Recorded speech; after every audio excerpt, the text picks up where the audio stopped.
I remember that night I launched Facebook from that little dorm in Kirkland House. I went to Noakes with my friend KX, and I remember telling him clearly that I was excited to help connect the Harvard community, but one day someone would connect the whole world. The thing is, it never even occurred to me that that someone might be us. We were just college kids. We didn't know anything about that. There were all these great big technology companies with all these resources, and I just assumed one of them would do it. But this idea was so clear to us that all people want to connect. Today, I want to talk about purpose.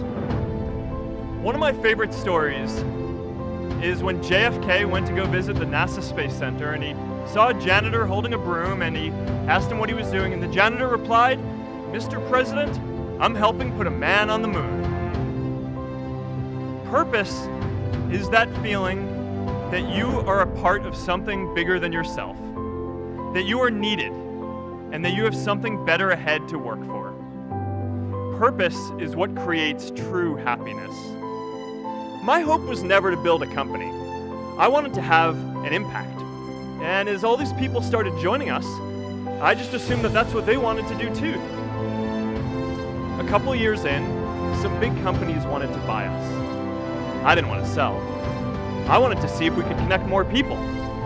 And we were building the first version of Newsfeed at the time, and I thought, if we could just launch this, it could change how we all learn about the world.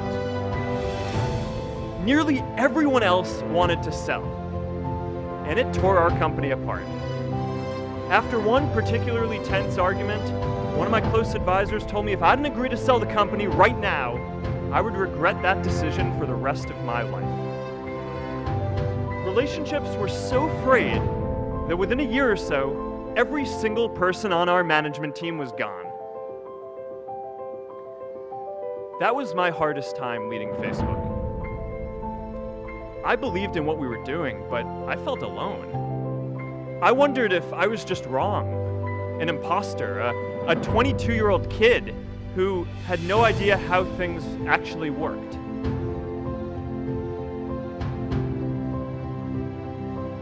And I know that a lot of you are going to have your own stories just like this. A change in the world that seems so clear that you are sure someone else is going to do it. But they're not. You will. But be prepared to be misunderstood. Anyone working on a big vision is going to get called crazy, even if you end up right. Anyone taking initiative will always get criticized for moving too fast, because there's always someone who wants to slow you down. Anyone taking on a complex problem is going to get blamed for not fully understanding it, even though it's impossible to know everything up front. Let me tell you a secret. No one does when they begin.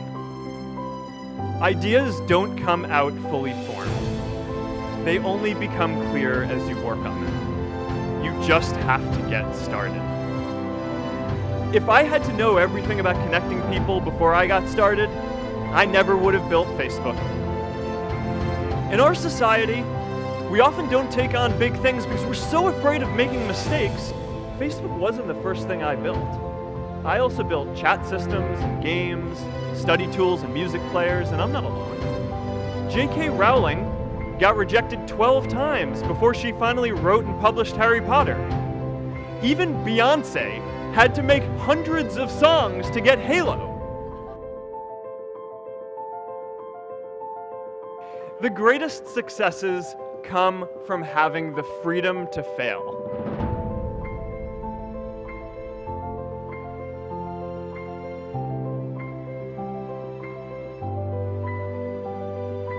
You know, a lot of times I think people just get afraid because, you know, often your dream is, it seems like it's so far off, but if you just kind of focus on building stuff that you think is good and you keep on going at each step along the way and don't let people deter you from that and just really care about what you're doing, and you know, I think that's how you build something good.